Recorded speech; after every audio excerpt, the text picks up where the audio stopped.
Hello, and welcome to another episode of the Crystallized Experience. I know it's been a minute, but I am back and I'm ready to share some things with you.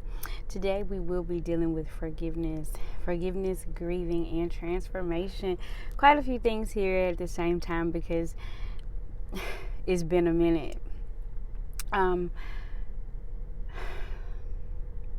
Transformation, elevation are nothing without forgiveness. And when I say forgiveness, I'm talking about the forgiveness of yourself. If you can't forgive yourself first, there's no need to even try to forgive anyone else, because everything starts with you. Until you get to a certain place in your life where you're able to understand that there are things that have occurred in your life that are your fault. We all make choices. We make a lot of choices. And until we're able to own that, can we truly forgive ourselves? And then turn really truly be able to forgive someone else for whatever they have done, we thought they did, or we assume they did, because sometimes we truly just assume. Most days we don't necessarily know what has truly occurred with a person because we don't take the time out to stop and ask. We don't take the time out to stop and talk to them. We don't take the time out to truly own that moment, slow down enough to truly say, hey, let's talk this out. Let's discuss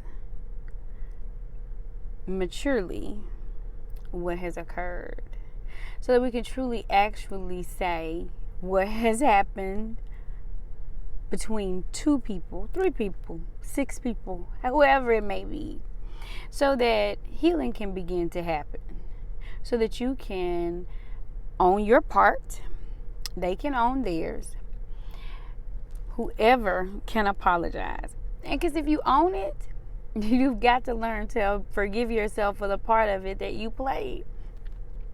We all play a significant part in every choice that we make. We play a significant part in even the things that happen to us, because at some point we have allowed people to get close enough to be able to do something to us, correct? So in that instance, just because we've chosen to deal with certain people, even after you've seen all the red flags, you got to forgive yourself for knowing, for still dealing, for still believing and trying. And this goes for all types of relationships, all types of situations. It goes for work, it goes for home, it goes for school, it goes for family, it spans at church. There are so many times where we have dealt in situations and truly have not been honest enough with ourselves to say, I knew better. I knew they would do that. I just trusted that they love me enough to not do that to me. But the truth is, you gotta love yourself enough to see people for who they are first, situations for what they are, and to back away without having to be hurt, having to be damaged in order to leave. I think a lot of times we actually wait to have a reason to leave, a reason to stop, a reason to dismiss a situation from our lives. But truthfully, we knew the whole time. We saw it. We learn in reverse. So we saw it coming. We knew the truth. We truly believe that people can love you enough to not treat you a certain way. But truthfully, they only love themselves. And then it makes you question, how much do you love you? Because if they love themselves enough to do what they did and not care, then how much do you love yourself to allow them to continue to do what they do and you not change your behavior? Until you change your mind about something, you're going to continue to have the exact same situations and experiences over and over and over again. It's a cycle. It's a cycle. You've got to learn to break cycles. You've got to learn how to break cycles. And in breaking cycles, you've got to forgive yourself. You've got to own your part and forgive yourself for all the years and all the ways that you have disrespected, dishonored yourself, and allow others to do the same. So until you're able to do that, you're gonna continue to perpetuate a cycle. So even in that, forgiving others, it has nothing to do with them. It has nothing to do with them. No, you don't necessarily have to forgive them and tell them, but you need to forgive them because it's for you. It's to release you from whatever it is that has a stronghold over you.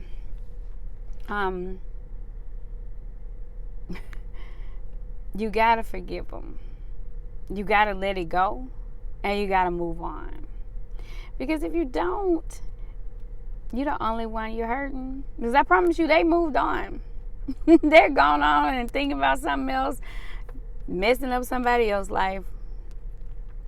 So you've got to forgive them for you. Because sitting there with unforgiveness in your heart is only going to cause you more and more, one, earthly pain, and then eternal pain. Because God will say, hey, depart from me. I never knew you. So be careful of walking around with unforgiveness in your heart. It's deadly. It really is. It's deadly to your spirit. You don't know whose life you're impacting by not showing them that you can truly forgive others. You don't know who's watching you. My children watch me all the time, and I find out later that they were paying very close attention to things that I did not want them to see. Years later, they have come to me and told me, yeah, we remember that, Mama. Things that I've asked them, do you remember when you were younger and this happened? And they would tell me at first, no, ma'am, we don't remember that. And I really now understand that was to keep me from feeling bad about what was going on at the time. But as they've gotten older, they've been able to tell me the truth. Mama, we remember that. We knew that happened. Yes, we do remember that happened. And I've had to apologize to them for allowing them to see those things. I've had to apologize to them for even putting them in those positions, those situations where I made choices for my life that affected their lives. So I've had to forgive myself, and I've had to ask them for forgiveness. Even put my son in a situation where he felt that he had to protect me, that he felt that he had to be the man of my home. And so as a mother, that's tough. Forgiving is humongous. It's so humongous. Starts with you, and then you begin to extend. It's like the olive branch. It extends out so many different places. And sometimes forgiveness causes you to step all the way away. Isolation. When you go into isolation, you have to sit alone with those memories and those thoughts. And God will bring all of that back to your remembrance. And He'll make you say, I'm sorry. Please forgive me. And until you do it, you're not going to understand where you're about to go. And He can't release you to go somewhere until He knows you've made it on this level, that you've actually mastered this and you understand it, and that you've been tested, tried, and humbled by what has occurred in your life. But and even in that, I talk about, before I go to transformation, I want to talk about the suffering the suffering is necessary. It's so real, y'all. The suffering is so real for God to strip you of everything. In my life, I've been stripped. I've been stripped multiple times, but here recently I've been stripped of everything. But it's such a beautiful stripping, though. as I have cried and whined and I've done all of the above. Really, really, really try to understand where God is taking me right now. I'm still not there, but just even watching what he's doing and what he has done, it is truly a stripping. He will literally strip you of everything old so that he can give you something new and give you something that's truly from him. Then no one else can take credit for. You can only give him the glory. You can't even explain how it happened yourself. You have no idea how you are where you are. You have no idea why you got what you got. You have no idea how you even gonna keep what you got now that he gave it to you, because you have been stripped. It's very traumatic, honestly. So to come through a stripping and to still be standing is beautiful too. It's absolutely amazing, because if you don't watch it, you can be extremely traumatized and terrified that you will lose it all again if you do it wrong again. So you're scared to do anything. You're scared to make any sudden moves. You're scared to join with anyone or do anything outside of the will or outside of what you believe is his will, or you're not moving until he says go. And if he says go, it'll be, even if you're worried about whether to go, he is going to move you. And when he moves you, and I'm not talking about like pick you up, I'm talking about literally elevate you to the next level, which is where I want to speak about transformation.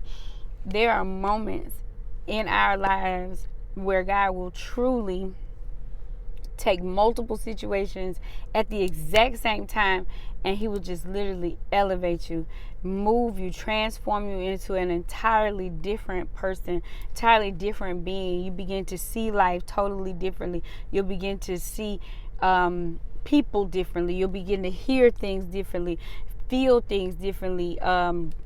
Everything becomes totally different. And this is when you're more on a spiritual walk than a religious walk. And I apologize to those who don't agree, but when you are walking in more of a spiritual walk, it doesn't look the same.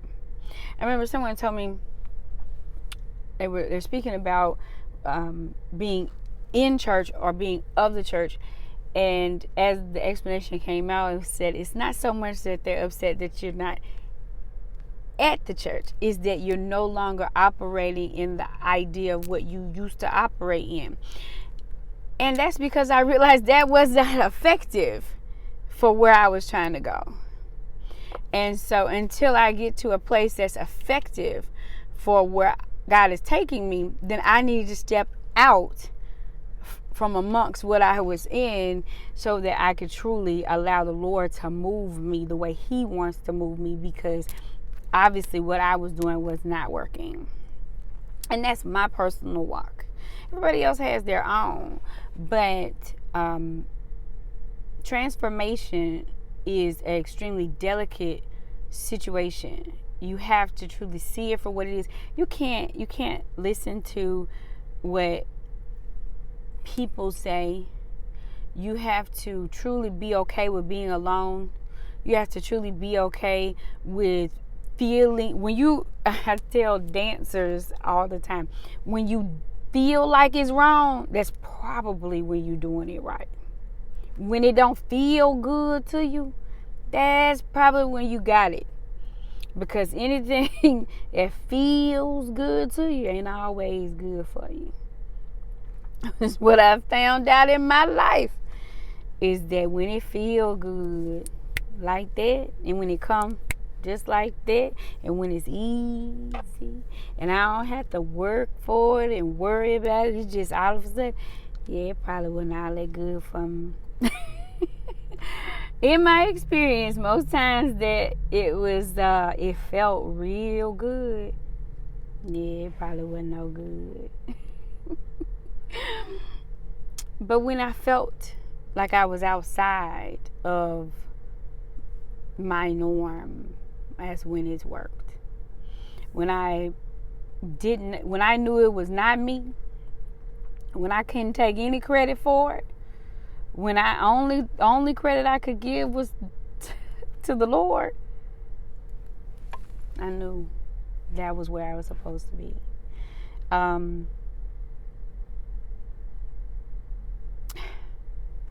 We always say,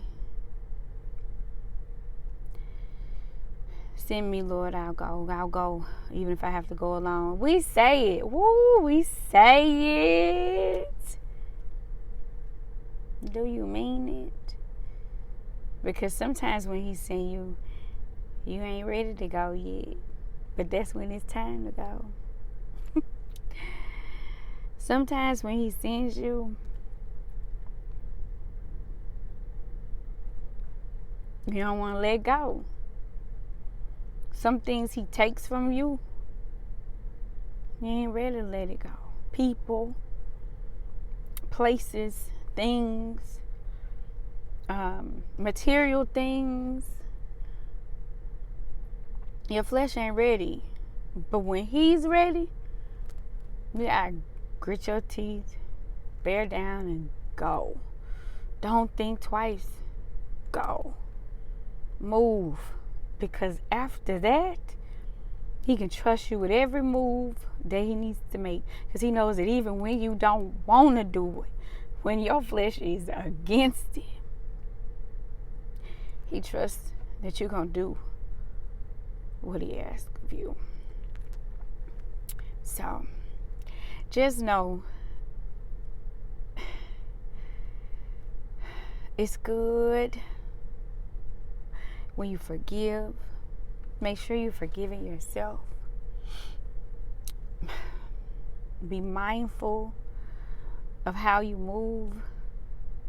Be careful of the company you keep. When he takes things from you, be grateful. Don't be angry, even when he takes people, because he didn't have to give them to you for the length of time that he gave them to you. So be thankful for the opportunity to even get to know them.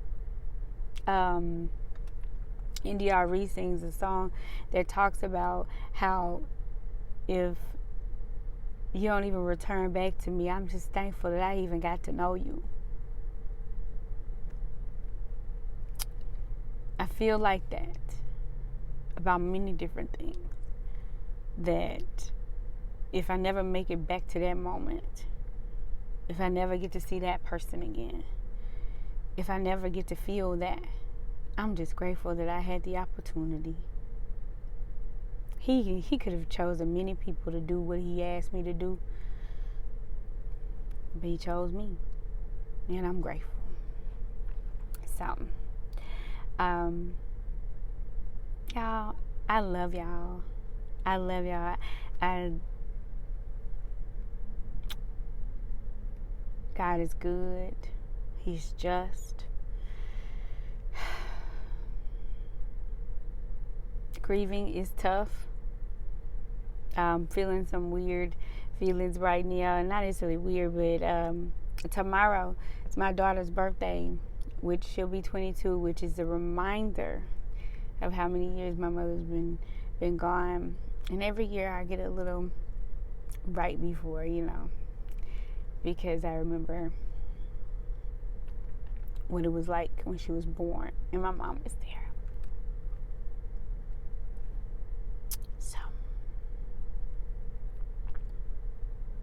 Grieving is good. It's great to remember.